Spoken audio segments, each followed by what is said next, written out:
So now continuing, I just lost a dear friend, Kleber de Freitas, who is from Manaus, Brazil originally. He was a dancer and choreographer. And so I'm going to do, the first set was for my cousin because he fell recently, and this is a set on dancing because Kleber was a dancer. So from, picture this.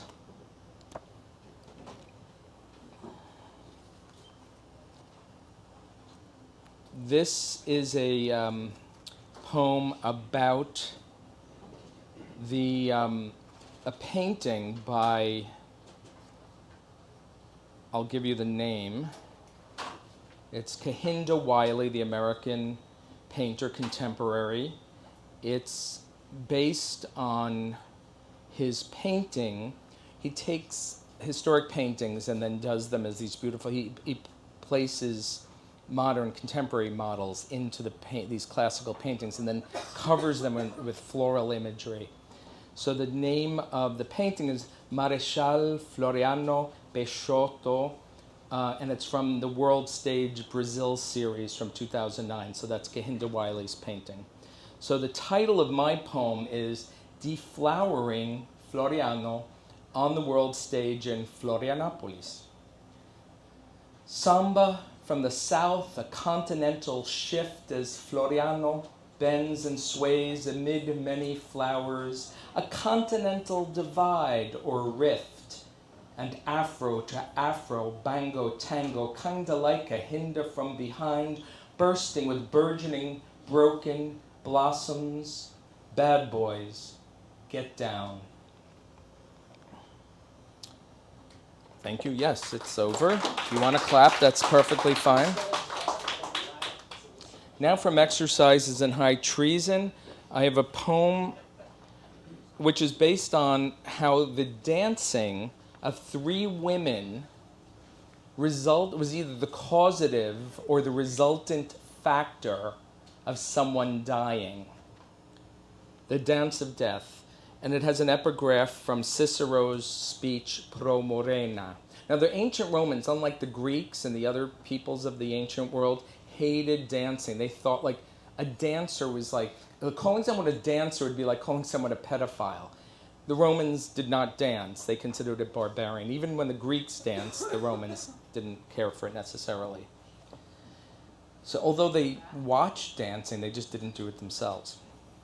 So Cicero, in my translation, says, Cato calls Lucius Murena a dancer. If the charge put forth is true, it is the accusation of a vehement prosecutor. If made falsely, it is the slander of a neighborhood brawler. For hardly anyone dances when he is sober, unless he happens to be insane. Neither when he is alone nor at a sedate and genteel party. It is in conjunction with wild partying, lush surroundings, and much debauchery that the final act is dancing. You don't care to hear it in Latin. We'll move on. So that's the English translation of Cicero, Pro Morena. In our history, there were three special ladies given sometime to the great art of dancing, when they should not have done so, carelessly dancing. In our history, that of our great nation, was a lady known for her candid comments, brash-tongued Alice, daughter of Teddy Roosevelt, Daddy's one problem. When her father, Teddy, was our vice president, and McKinley, William, was yet our president, and McKinley had been shot by assassin, he died in office. When young Alice heard of McKinley's murder, and her father, Teddy, became our president, Alice danced a dance that was filled with gladness, joyfully dancing. Danced a dance, but not in her usual outfits, not in pants, which she wore since 1915. Nonetheless, she danced in her exultation, such sick saltation. In the history of that far land Levantine, Israel, that famed land of milk and honey, was a princess, grandniece of that famed Herod. She was Salome. When her mother, incestuous wife to Herod, named Herodias, wanted that John the Baptist be beheaded, yes, you should know the story, she told Salome. Now Salome, knowing her mother's wishes, as a direly dutiful daughter should do, danced the dance, the chance being Herod's birthday, Herod requesting, danced the dance that marked a good man for murder, danced the dance for anything she requested, knew her mother favored decapitation, such shrewd saltation. In the history of that same land Levantine, Israel, that same land of milk and honey, years before the mad reign of any Herod, there were the judges. One of them was Jephthah, who all for Israel took up arms against a belligerent people, Ammonites, and vowed human immolation to his Lord Yahweh. He who first comes from my house then to meet me, when victorious I return home in triumph, shall be yours, Lord. His only daughter, dancing, joyfully dancing, greeted him with dancing when he, victorious, triumphed home, remembering yet his promise. Danced the dance that doomed her to death unknowing. Such sad saltation.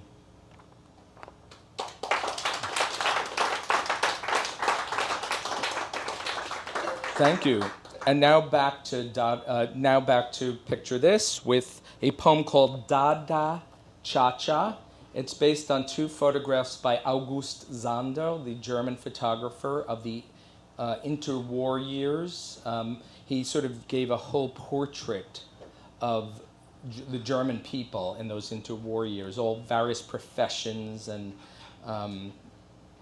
that sort of thing. And it's based on two photographs, as I said. August Zander's dates are 1876 to 1964. One of the photographs is of the famous Dadaist, Raoul Hausmann. So it's Raoul Hausmann als Tanzer from 1929, Raoul Hausmann as dancer, and Bewegungsforscher aus Wien from 1930. A Bewegungsforscher is a movement researcher, Max Thun-Hohenstein, who did study human locomotion, animal locomotion, and evidently he taught, and this is so interwar, he taught animals to dance. Dada ChaCha.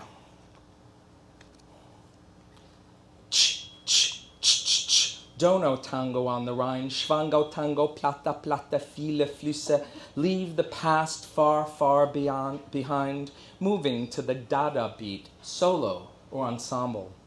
Raoul Hausmann in Vienna, anthropometric tarantella, movement specialties abound when Max Thun-Hohenstein's around, shows some skin both top and bottom, in Gomorrah or in Sodom. Danube, Hister, Hitler, Hell, Heil to Dada, Hirondelle, Rossignol, Dada Sicht, Danube, Rhine, onto Scioto, Donauwelle, Rockefeller, Donatella, don't turn around, uh-oh, zhuzha, dance the dance and take it neat, moving with your Dada feet, tschüss. I'm not really saying goodbye. Almost. So I'll do the Clary Hue, which is this odd form, and this is my Clary Hue for Mama Cass. And again, it's still within the theme of dancing. Mama Cass Elliott had a big belly. It never stopped swinging once she started singing.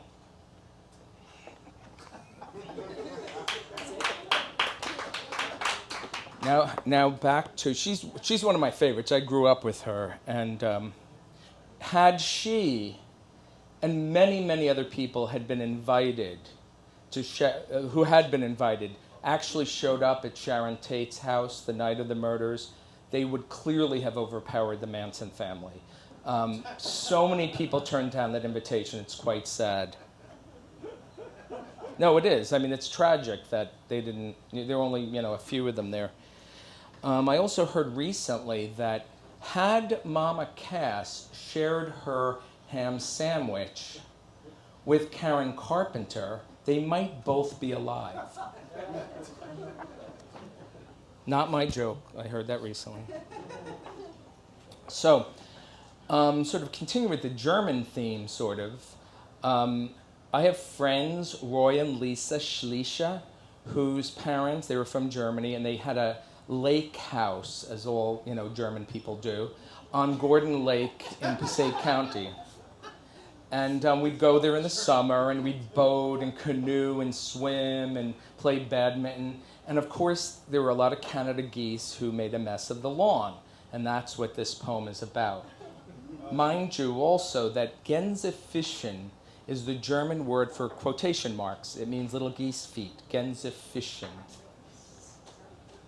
Badminton amid the Gänsescheiße. Oh, and they didn't say it in English, they would say it in German. Gänsescheiße, the goose shit. Badminton amid the Gänsescheiße für Roy und Lisa.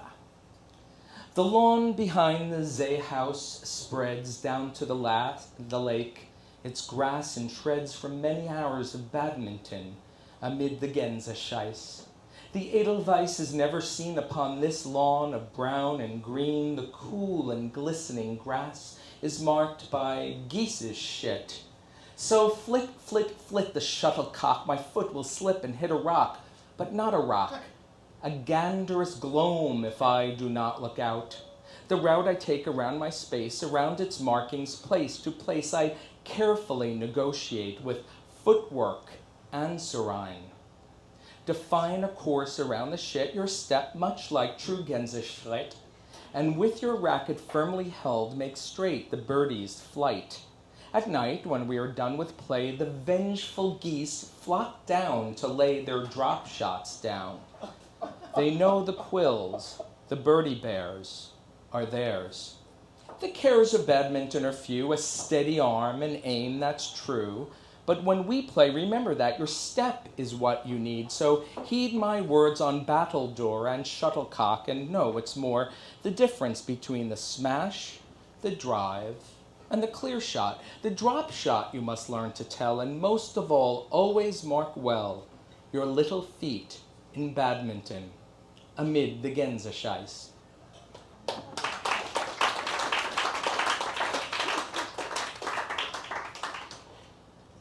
So I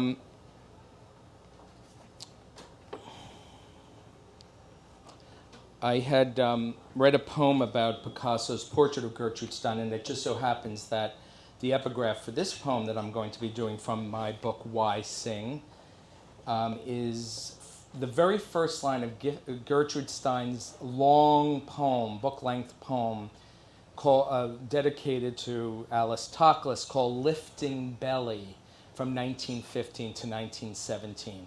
So the first line, so the title of my poem is The Large Ladies of Land's End and L.L. Bean. And the line from Gertrude Stein that I use as an epigraph is, I have been heavy and had much selecting. Because I am not satisfied by the limited palette of men's clothes, especially in turtlenecks, because I want a turtleneck in every shade without limitation and will wear them, because I want a turtleneck, traditional or mock, in every shade available, not just men's, because traditionally the palette for women's clothes is far more vast and specialized, because I wear men's extra large and triple extra large in women's, because Land's End and L.L. Bean are most accommodating and do not ask questions. Because Land's End and L.L. Bean do not ask questions, but make assumptions. Because Land's End and L.L. Bean engage in marketing techniques to zero in by choices. I receive mail-order catalogs from Land's End and L.L. Bean and get promotionals online. I see the large women, tall of stature, thick of thigh, high, wide of waist, high of hip, in awkward poses meant to be casual and camera ready. They pose before the camera and the large ladies who shop. They look at me in their capris and scarves and long coats, car coats, blouses, and, yes, turtlenecks. They smile at me, at their sport and work and play, displaying turtlenecks in every shade: stone, vermilion, evening spruce, autumn sunset, brick heather, aubergine plum, rich red, russet, elderberry, true navy, twilight purple, plum tart, ocean tropic, evening blue, teal frost heather, eggshell, sage, soft cherry, camel.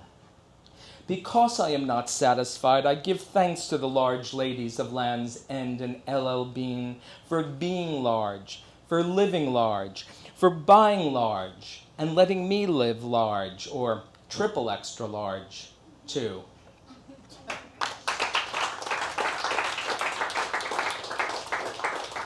One of the strangest people I know is Daniel P. Quinn, the impresario, curator, theatrical producer, theatrical performer, theatrical director, writer, many things, but he's, as I said, the strangest person I know. This is something that I've witnessed him do, and wanting me to do it. He looks like a turtle out of its shell, so this is even more bizarre. He would run, well, you'll hear. Master Pompous promenades. Kilo Lago Kinesis carries the squat sire to rush across Route 3 at its summit in Clifton, cochleating in a slimy swill while cars rush by in both directions. East, he jumps the divider. West, instead of plying the pedestrian underpass. Aesop ruminates another fable, while Lytton Strachey limbs an imminent pedestrian disaster. Faster and faster. For Daniel Quinn. Just a few more. This is called Scandinavian Dilemma. What to do this morning? So many choices. Make breakfast. Walk the dog. Get drunk. No, I'm already drunk. Have sex. Visit mother in the nursing home. Have an abortion. Text a friend. Commit suicide. Pack lunches for Karin and Gunnar. Finish reading the novel. Stare at the playground for 3 hours. File for a divorce. Go skiing. Smile. Tell Halvar that I may love him. Strip the house of any sentimental remnants. Let the spider out of the house. Leave for Tjörn.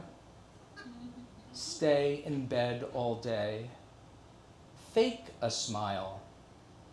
Go to work. Do the laundry. Drive to the country. Pick cloudberries. Watch TV. Cut myself with glass. Buy a new dress. Telephone Ingrid. Listen to the radio. Become a lesbian. Go to the gym. Cry. Rearrange the cabinets. Remember having a feeling. Open the windows. Induce vomiting. Go to the market. Make coffee. go to the movies? Thank you. And Ishtar Raydux included a very famous case. It became a national case, the Hall Mills murder in New Brunswick, New Jersey. Actually, it was in Somerset County, but it was very close, right across the border from New Brunswick back in the 1920s. And the chief, or the star witness for the prosecution, was the pig woman. Here's another famous case, this time from Westfield, New Jersey. And it's simply called List. Helen is on the floor in the ballroom. The kids, Patricia, John Jr., and Frederick, are on the floor in the ballroom. Mother Alma is in the hallway, in the attic, 3rd floor.